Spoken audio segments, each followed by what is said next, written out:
राधे राधे। आशा करती हूँ कि आप सभी लोग खुश होंगे, स्वस्थ होंगे, मस्त होंगे। ओम नमो भगवते वासुदेवाय। आज मैं आप लोगों को वैशाख मास शुक्ल पक्ष की मोहिनी एकादशी का महात्म्य कथा सुनाने जा रही हूँ। एक बार युधिष्ठिर जी ने भगवान श्री कृष्ण से पूछा, हे जनार्दन, वैशाख मास के शुक्ल पक्ष में किस नाम की एकादशी होती है और उसका क्या फल होता है तथा उसकी कौन सी विधि है। तब भगवान श्री कृष्ण कहते हैं, महाराज, पूर्व काल में परम बुद्धिमान श्री रामचंद्र जी ने महर्षि वशिष्ठ जी से यही बात पूछी थी जिसे आज तुम मुझसे पूछ रहे हो। श्री राम ने कहा, भगवान, जो समस्त पापों का क्षय तथा सब प्रकार के दुखों का निवारण करने वाला व्रतों में उत्तम व्रत हो, उसे मैं सुनना चाहता हूँ।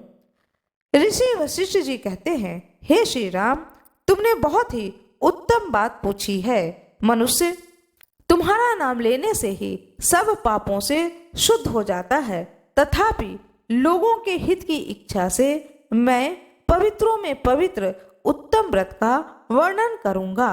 वैशाख मास के शुक्ल पक्ष में जो एकादशी होता है उसका नाम मोहिनी है। वह सब पापों को हरने वाली और उत्तम है। उस व्रत के प्रभाव से मनुष्य मोहजाल तथा पातक समूह से छुटकारा पा जाता है। सरस्वती नदी के रमणीय तट पर भद्रावती नाम की सुंदर नगरी है। वहाँ धृतिमान नामक राजा रहता था, जो चंद्रवंश में उत्पन्न और सत्य प्रतिज्ञ था।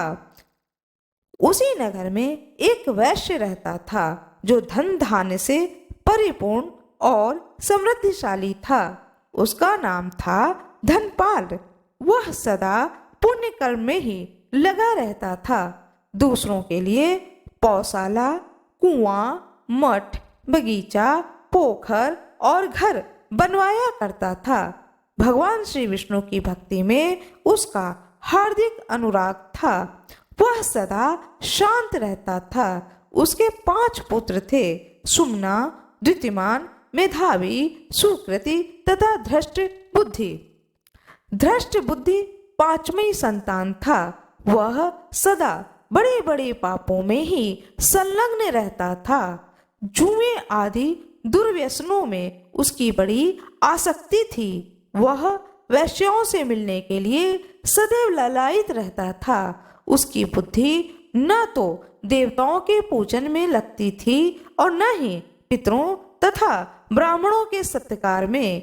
वह दुष्ट आत्मा अन्याय के मार्ग पर चलकर पिता का धन बर्बाद किया करता था। एक दिन वह वैश्या के गले में बांह डाले चौराहे पर घूम रहा था। तभी उसके पिता ने उसे इस कृत्य को करते हुए देख लिया। तब पिता ने उसे उसके घर से निकाल दिया तथा बंधु बांधवों ने भी उसका परित्याग कर दिया।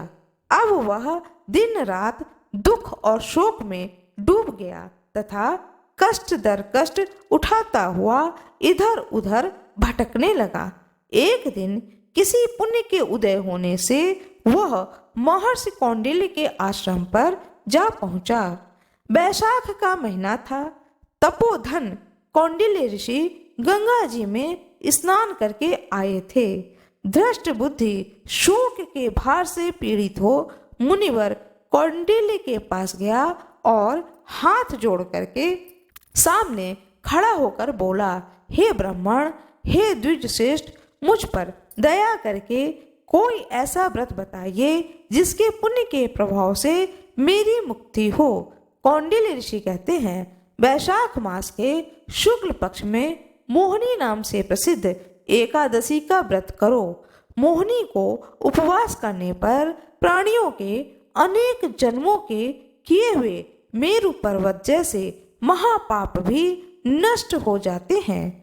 वशिष्ठ ऋषि कहते हैं, हे श्री रामचंद्र जी, मुनि का यह वचन सुन करके धृष्ट बुद्धि का चित्त प्रसन्न हो गया। उसने कौंडिल्य ऋषि के उपदेश से विधि पूर्वक मोहिनी एकादशी का व्रत किया। हे नृपश्रेष्ठ, इस व्रत के करने से वह निष्पाप हो गया और दिव्य देह धारण कर गरुड़ पर आरूढ़ हो सब प्रकार के उपद्रवों से रहित श्री विष्णु धाम को चला गया। इस प्रकार यह मोहिनी का व्रत बहुत उत्तम है। इसके पढ़ने और सुनने से ही सहस्त्र गोदान का फल मिलता है।